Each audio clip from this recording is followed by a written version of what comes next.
ওয়ালাইকুম রহমতুল্লাহি ওবরকাতুহু। সম্মানিত দর্শক, বাংলাদেশের রাজনীতিতে গোপালগঞ্জ শব্দটি এই মুহূর্তে একটি টার্নিং পয়েন্ট। এই গোপালগঞ্জকে কেন্দ্র করে রাজনীতি একটা মেরুকরণ হচ্ছে এবং এই গোপালগঞ্জ নিয়ে আওয়ামী লীগ এবং তাদের যারা সমর্থক রাজনৈতিক শক্তি রয়েছে তাদের অস্তিত্ব, বেঁচে থাকা, টিকে থাকা এটা যেভাবে নির্ভর করছে, আবার আওয়ামী লীগের যারা বিপক্ষ শক্তি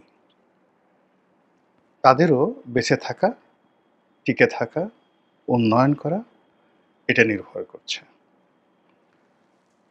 এবং এই পুরো বিষয়টির উপরে একটা জেলা, একটা অঞ্চল এবং সেই অঞ্চলের মানুষের মন মানসিকতা, চিন্তা চেতনা, কর্ম এটি বাংলাদেশের অন্যান্য অঞ্চলে কি ধরনের প্রভাব রাখবে সে বিষয়গুলো নিয়ে আলোচনা করব। আলোচনাটা সিরিয়াস এবং আমি আমার সাধ্যমতো সহজভাবে একটি গুরুত্বপূর্ণ বিষয় আপনাদেরকে বোঝানোর চেষ্টা করব, কিন্তু যাতে বিষয়টা খুব আপনারা আকৃষ্ট হন এজন্য একটা শিরোনাম দেয়া হয়েছে। দেখে মনে হতে পারে যে শিরোনামটা এটা কী ধরনের? ইয়া গোপালী, ওয়া গোপালী। মানে ইয়া গোপালী মানে যারা গোপালগঞ্জের বাসিন্দা তাদেরকে আমরা বাংলাদেশে যারা রয়েছেন তারা গোপালী হিসেবেই বলি। এটা আপনি নেগেটিভ বলেন, পজিটিভ বলেন। তাহলে ইয়া গোপালী আমরা পয়েন্ট আউট করে বলছি যে হে গোপালগঞ্জবাসী, ওয়া গোপালী। এবং এত কিছুর পরে এবং ওয়া মানে এবং গোপালগঞ্জবাসী, হে গোপালগঞ্জবাসী এবং হে গোপালগঞ্জবাসী এবং গোপালগঞ্জবাসী, এই দুটো শব্দ দ্বারা আসলে আমি যেটা বোঝাতে চাচ্ছি যে এই গোপালগঞ্জের যে জনগণ যারা মরে গেছেন, নিহত হয়েছেন, আহত হয়েছেন, স্বাভাবিকভাবে কবরে আছেন, তারা সহ এখন যারা আছেন তারা এবং আগামী দিনে, সেখানে এই গোপালগঞ্জ নামক শব্দটি, গোপালগঞ্জ এলাকার জনগণ কিভাবে আমাদের রাজনীতিকে নিয়ন্ত্রণ করেছেন এবং এখনও করছেন সে বিষয়গুলো নিয়ে আলোচনা করব। আপনারা অনেক দিন ধরেই জানেন যে এখানে আওয়ামী লীগের ঘাঁটি, রাজনীতিতে আওয়ামী লীগের ঘাঁটি, এবং সেই আওয়ামী লীগের ঘাঁটি হওয়ার আগেও পুরো ফরিদপুর অঞ্চল মানে গোপালগঞ্জ এখন যে অঞ্চলের অধীন সেটা হলো বৃহত্তর ফরিদপুর। আসলে বৃহত্তর ফরিদপুরের মানে রাজবাড়ী, ফরিদপুর, শরীয়তপুর, মাদারীপুর এটা সেই এখন থেকে নয়, সুলতানি জমানা থেকে, যখন থেকে বাংলার যে মুসলিম শাসন, হিন্দুদের শাসন বাদ দেন, ধরুন ইখতিয়ার উদ্দিন মোহাম্মদ বিন বখতিয়ার খলজি যখন বাংলা আক্রমণ করলেন তখন থেকে এই অঞ্চলটি সারা বাংলাদেশের যে রাজনীতি এবং অর্থনীতি এটা নিয়ন্ত্রণ করত।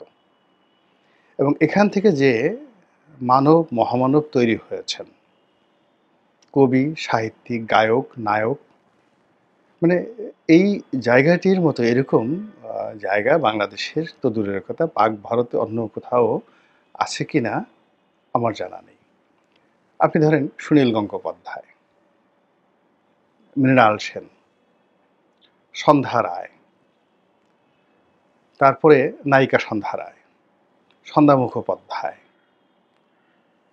ওনারা সবাই এলাকার বাসিন্দা।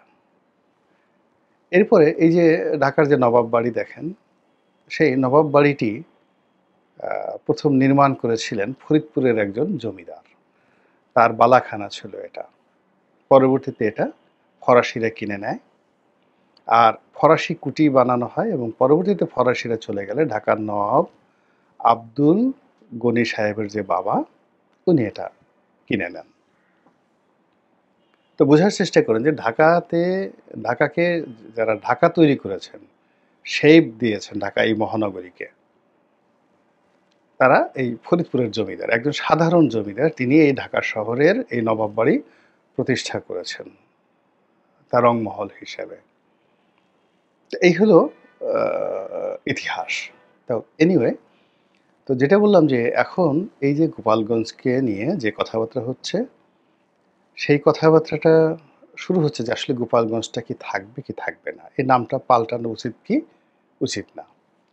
বিএনপির নেত্রী বেগম খালেদা জিয়া, তিনি আওয়ামী লীগ জমানাতে ভীষণ রকম নিগ্রহের শিকার হয়েছিলেন। বিশেষ করে তার বাড়ির সামনে যখন বালির ট্রাক স্থাপন করা হয়েছিল এবং তিনি সেই তার যে কাজের মেয়ে রহিমা তাকে নিয়ে একা একটা পতাকা হাতে তিনি বাড়ি থেকে বের হওয়ার চেষ্টা করছিলেন এবং ওই দিন অনেকগুলো পুলিশ, মহিলা পুলিশ তার বাড়ির সামনে ছিল এবং বিএনপির কোনো নেতাকর্মী আসেননি সেদিন বা ছিল না সেখানে।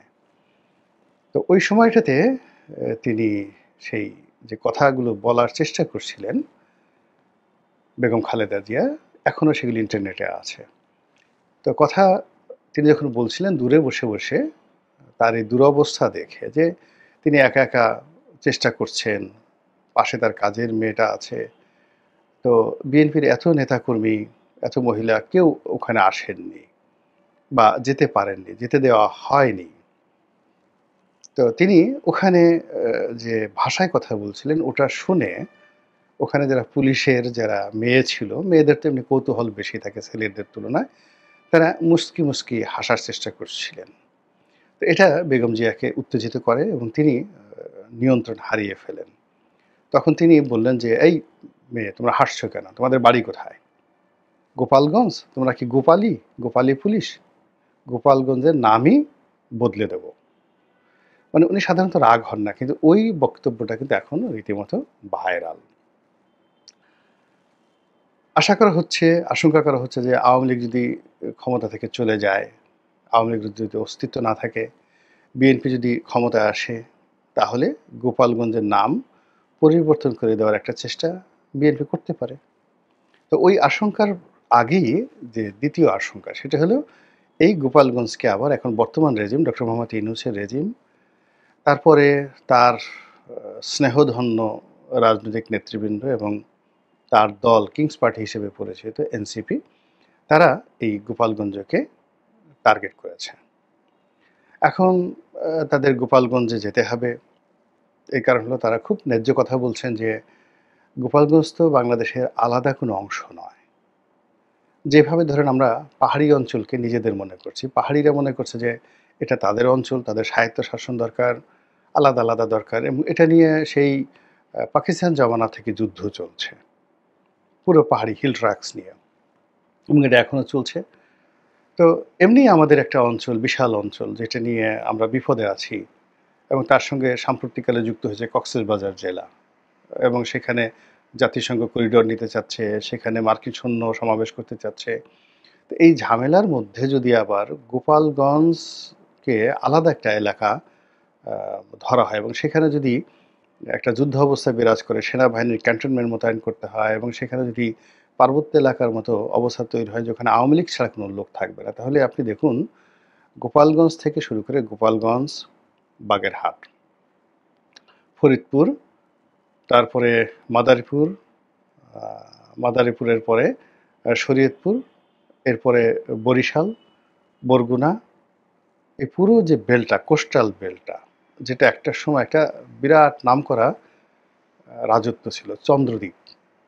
মানে এই পুরো বেল্টটা একটা রাজত্ব ছিল, চন্দ্রদ্বীপ, এবং এটা এই রাজত্বের যে শেপটা, এটা প্রায় ১,০০০ বছর ছিল।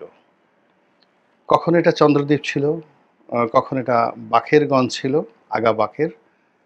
তো এই যে ঐতিহাসিক অবস্থা, এই ভাটির অঞ্চলকে নিয়ে একটা রাজত্ব ছিল এবং যেটার মূল কেন্দ্রটা মূলত ফরিদপুর থেকে নিয়ন্ত্রিত হতো। কিন্তু এটার যে রাজধানী, এই যে দেখেন রাজেন্দ্র কলেজ, বিএম কলেজ, বরিশালের যে বিএম কলেজ, তারপরে শেষে বিএল কলেজ, ব্রজমোহন কলেজ, তারপর বিএল কলেজ, এই মানে পুরো যে বেল্টটা, আপনি যশোর বেল্ট থেকে শুরু করে বাগেরহাট থেকে শুরু করে খানজাহান আলী, আগাবাকের, তারপরে চন্দ্রদ্বীপ, এটার ১,০০০ বছরের এই পুরো বেল্টটা আলাদা ছিল। এমনকি বারো ভূঁইয়াদের জামানাতে এই অঞ্চলটি একটা আলাদা এলাকা ছিল। আপনি পদ্মা, মেঘনা, যমুনার ইতিহাস দেখেন। ফলে সেই ইতিহাসটা আবার মানে ২ টো অংশ আপনি দেখেন, মানে বাংলাদেশ মানে কয়েকটা অংশ ছিল। উত্তরবঙ্গ একটা অংশ ছিল যেটাকে পন্ডু বলা হতো।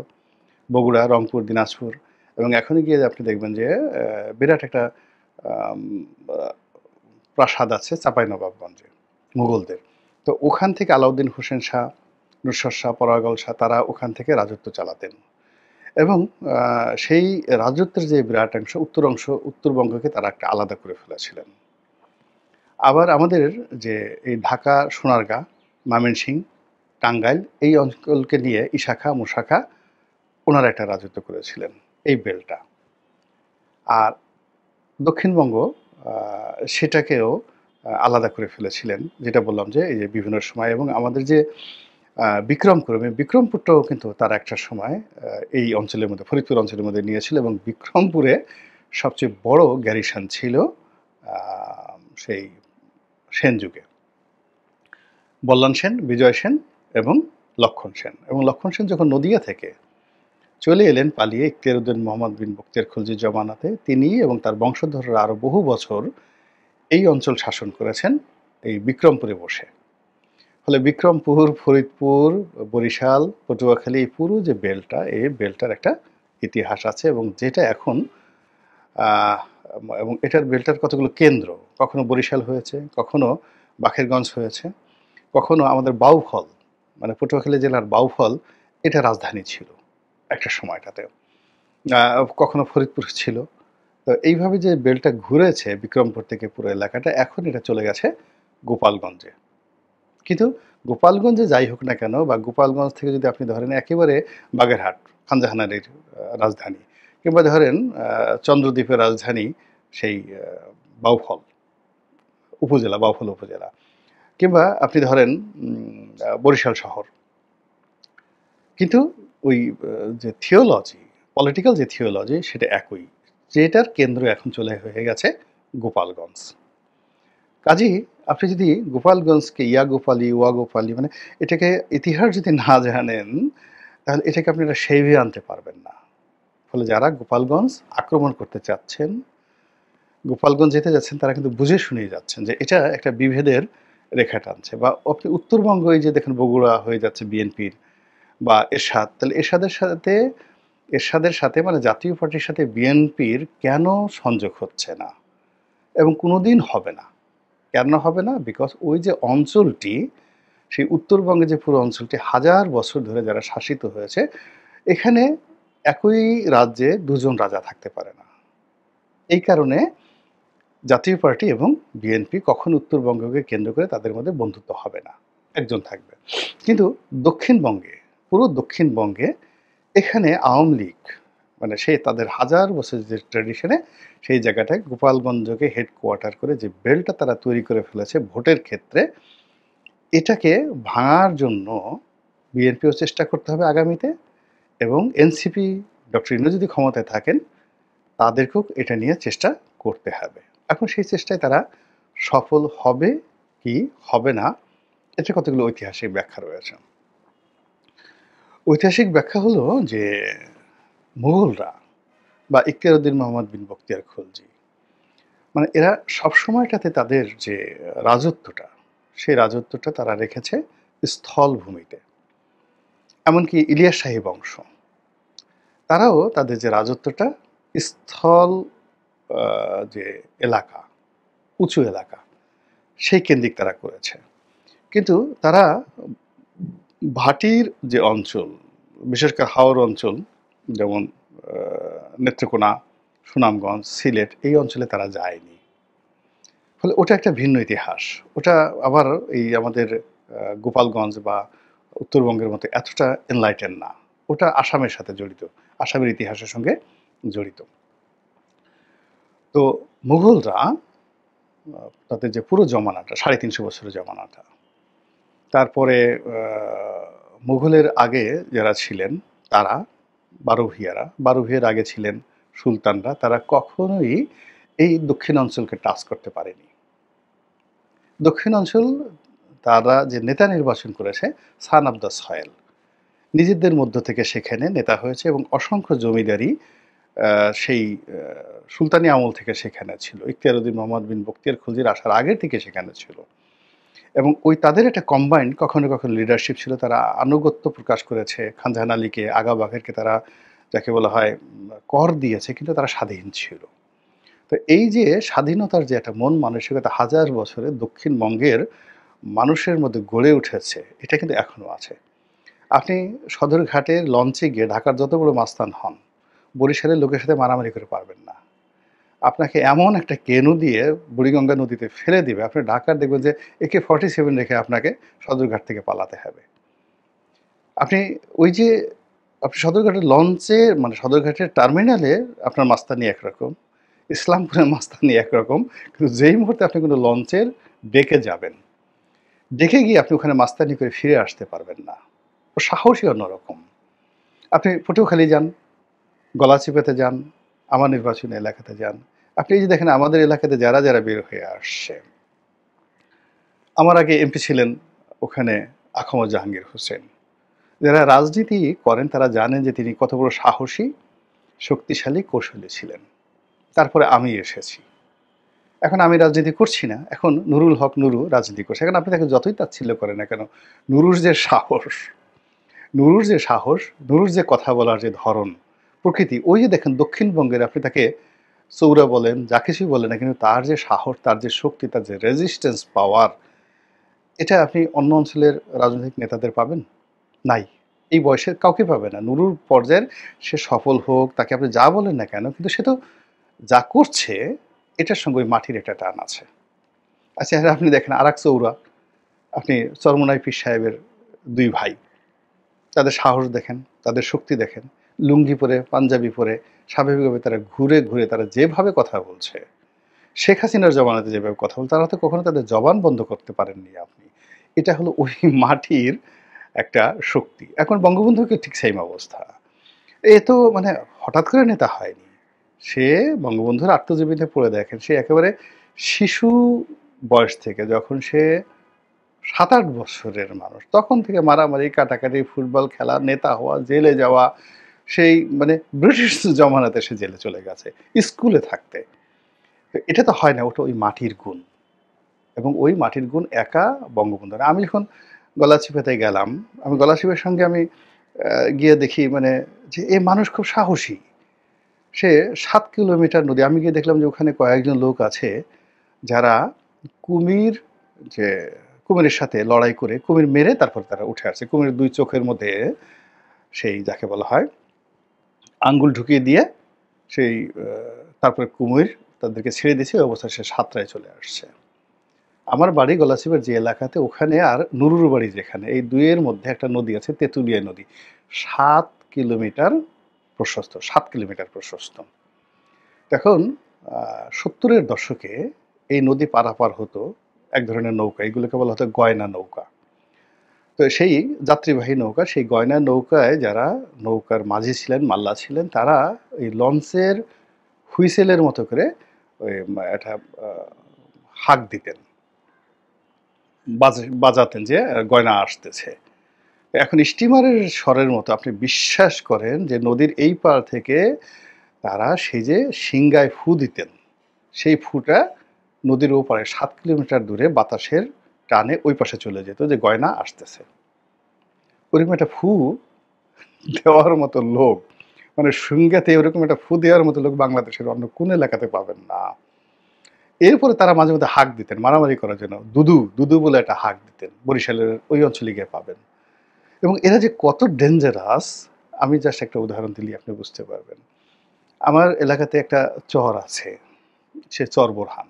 তা চর বোরহান, চর কাজল, চর শিব, আমি যখন এমপি তখন এখানে একটা জায়গা নিয়ে বাউফলের সাথে ইসের সাথে মানে যাকে বলা হয় আপনার ভোলার সাথে গন্ডগোল, ভোলার চর ফ্যাশন এর গন্ডগোল। তো চর ফ্যাশনের 2টো নির্বাচনী এলাকা, জ্যাকবের এলাকা আর একটা ছিল মেজর জসিমের এলাকা। এই 2 এলাকার একদিকে 10,000 লোক, আবার আমাদের এইদিকে 10,000 লোক। এরা গত 40-50 বছর ধরে মারামারি করে প্রতি বছর। এবং আমি যখন এমপি হলাম তখনও সবাই আমার কাছে আসলো। এবং এখানে গলাচিপার যে প্রশাসন, ঠিক পটুয়াখালী প্রশাসন ভোলার প্রশাসনের সাথে পেরে ওঠে না। ভোলার প্রশাসন এসেই করে কি ওই ১০,০০০ লোকের সাথে যোগ দেয়, পুলিশ নিয়ে আসে এবং প্রতি বছর ধান কাটিয়ে নিয়ে যাবে এলাকাতে। তা আমি যখন এমপি হলাম, বাচ্চা মানুষ, অত কিছু বুঝি না। সবাই আমার কাছে আসলো। তা আমি এমনি মুখ দিয়ে বললাম যে, "এবার আর ছাড়াছাড়ি নেই। এইবার যাদেরকে পাবা সঙ্গে, সঙ্গে খাজুরের কাঁটা দিয়া মানে খেজুরের কাঁটা দিয়া চোখ উঠায় ফেলবা। কে ডিসি, কে এসপি ডাজ নট ম্যাটার। ওইভাবে তোমরা কাজ করবা।" বিশ্বাস করেন আমি তো জাস্ট এমনি কথার কথা বলছি। এখন যেইদিন ওই ডিসি, এসপি লোকজন সহ ১০,০০০ লোক ওইভাবে আসছে, আমাদের এই সকল চর বুরহান থেকে শুরু করে চর বাংলা ওই পুরো এলাকাতে ১০ থেকে ১৫,০০০ লোক তারা মাইকিং করে ওইভাবে ঢাল, ছুরি, তলোয়ার নিয়ে দাঁড়ায় আছে। দাঁড়ানোর পর যখন ভোলার লোকগুলো প্রতি বছরই তো ওখানে তারা শক্তি দেখায় এবং এসে এখানকার ধান কেটে নিয়ে যায়। নেয়ার পরে ওই দুবার যখন আসছে, এই লোক যখন মাইকে দুদু বলে ডাক দিয়ে সবগুলোকে ধাওয়া মারছে। ধাওয়া মারার পরে এই যে গোপালগঞ্জে যে ঘটনাটা ঘটছে, ঠিক সেম ঘটনা ওখানে ঘটে গেছে এবং এখনো পর্যন্ত ওই যে ২০০৯ সনে যে মানে তাদেরকে তাড়ানো হয়েছে, এখনো পর্যন্ত ভোলার লোক আর এই পাশে এসে ওই ধান কাটার মতো অবস্থা করতে পারে নাই। কোনো ডিসিএসপি কেউ নাই। এরপর ভয়টা এমনভাবে ছড়াই পড়লো, এমনভাবে ছড়াই পড়লো, এখন ওখানকার যারা লোকজন আছে তারা সেই এমপি জ্যাকবকে আর যাকে বলা হয় মেজর জসিম, দুজন আমার খুব ঘনিষ্ঠ। জ্যাকব ছোট ভাই, জসিম বন্ধু মানুষ। তো তাদেরকে বলল যে এমপি সাহেবকে একটু রাগ কমাতে বলেন। সে যে তার লোকদেরকে হুকুম দিছে আমাদের চোখ উঠেই ফেলবে খেজুরের কাঁটা দিয়া। এখন এই ভয়ে তো অস্থির। তারা যেন এই কাজটা না করে। গলাচিপের লোক খুব ডেঞ্জারাস। এই তারা এই খেজুরের কাঁটা দিয়ে আমাদের চোখ উঠিয়ে ফেলবে। এরপরে মেজর জসিম তার ওয়াইফ নিয়ে আমার বাসায় আসলেন, বলে, "রনি ভাই, আপনি তো কি ভয় দেখাইছেন! এই তো লোকজন আমাকে বলছে আপনাকে ম্যানেজ করার জন্য, লোকজনকে যেন খেজুরের কাঁটা দিয়ে চোখ না উঠায়।" আপনি বুঝার চেষ্টা করেন যে নেতা যখন থাকে তখন এই চরাঞ্চলের মানুষগুলো কতটা দুর্ধর্ষ হয়ে ওঠে। এই আমার জীবনটা এটা বললাম। এরকম অসংখ্য ঘটনা আমার ৫ বছরের জীবনে আমি যদি বলি আপনার কাছে মনে হবে যেন মানে সেই মধ্যযুগের যে যুদ্ধ, সেরকম যুদ্ধের মতো ঘটনা গলাচিপে ১০ মিনিটে এমপিগিরি করে আসছি। অসংখ্য ঘটনা। সাহসটা এমনি, এমনি হয় না। মানে একদিকে আমার যারা সমর্থক ৫,০০০ লোক, আমার প্রতিপক্ষের ৫,০০০ লোক, সবার হাতে ঢাল, সরকি। সেখানে নিয়ে আমি মানে আমাকে নেতা হিসেবে হেলমেট মাথায় দিয়ে ওদের সামনে গিয়ে দাঁড়াতে হয়েছে। "আসো, পারলে মারো, দেখি কত শক্তি।" তো আমার লোক ঝাঁপিয়ে পড়েছে, ওরা সব পালিয়ে চলে গেছে। এইভাবে সেখানে রাজনীতি করতে হয়েছে এবং ওই কালচারটা ওই বেল্টে গোপালগঞ্জে আছে। যেটা দেখেন যাকে বলা হয় ব্রাহ্মণবাড়িয়াতে। তো ব্রাহ্মণবাড়িয়াতে ওরা যে মারামারি করে ওটা খুব অল্প সময়ের জন্য। কিন্তু গোপালগঞ্জ বা ওই অঞ্চলে এদের রক্তের মধ্যে আয়োডিন বেশি। মাছ খায়, লবণ বেশি, জেহান বেশি, জিদ বেশি। ফলে আপনি এখানে গুলি করে এই ৪ জন কেন ৪,০০০ লোককে মেরেও এই জিনিসটা আপনি কখনো পারবেন না। ফলে ওখানে যদি রাজনীতি করতে হয় সান অফ দ্য সয়েল লাগবে। এরশাদ সাহেব সর্বোচ্চ চেষ্টা করছে গোপালগঞ্জকে করায়ত্ত করার জন্য এবং এখানে তারা গোপালগঞ্জের সবচেয়ে শক্তিশালী পরিবার, এই যে ধরুন কাজী ফিরোজ রশিদ সাহেবের পরিবার। কাজী ফিরোজ রশিদকে উনি মন্ত্রী বানিয়েছেন, ফুল মন্ত্রী। ওখানে জেলা পরিষদের চেয়ারম্যান, চেয়ারম্যান ওই কাজী ফিরোজ রশিদের ভাই, বড় ভাই মন্টু কাজী, তাকে দায়িত্ব দেওয়া হয়েছে। তারপরে ফরিদপুরে শাহ মোহাম্মদ আবু জাফরের মতো আওয়ামী লীগের কিংবদন্তির নেতাকে উনি রিক্রুট করেছেন। তারপরে এই যে কামাল ইবনে ইউসুফ, এই পরিবার থেকে জিয়াউর রহমান সাহেব, জিয়াউর রহমান সাহেব যেমন রিক্রুট করেছেন কামাল ইবনে ইউসুফ পরিবার, এরশাদ সাহেব ওই একই কামাল ইবনে ইউসুফের পরিবার থেকে তিনি রিক্রুট করেছিলেন। জেলা পরিষদের চেয়ারম্যান হয়েছেন, উপজেলা চেয়ারম্যান হয়েছেন, কিন্তু কাজ হয় নাই। সবাই চেষ্টা করে, জিয়া রহমান সাহেব চেষ্টা করেছেন, সবাই চেষ্টা করেছেন, তারা রাজনীতি করতেছেন, কিন্তু আলটিমেটলি ওখান থেকে যে ভ্যালুসটা রয়েছে সেই ভ্যালুসটা দূর করা যায়নি। এই জন্যই বললাম যে ইয়া গোপালি ওয়া গোপালি। তো এই জিনিসটিকে মোকাবিলা করতে হলে ওখানকার মাটি, মানুষ, তাদেরকে লাগবে, সন অফ দ্য সয়েল লাগবে এবং আরও অনেক কিছু। আদারওয়াইজ রাতারাতি গেলে শুধু অশান্তির সৃষ্টি হবে। এখানে সেনাবাহিনী দিয়েও কাজ হবে না, দুটো রেজিমেন্ট দিয়ে কোনো কাজ হবে না। এটা আমি লিখে বলে দিতে পারি। আল্লাহ আমাদের সবাইকে হেদায়েত দান করুন এবং হেফাজত করুন। আসসালামু আলাইকুম ওয়া রাহমাতুল্লাহি ওয়া বারাকাতুহু।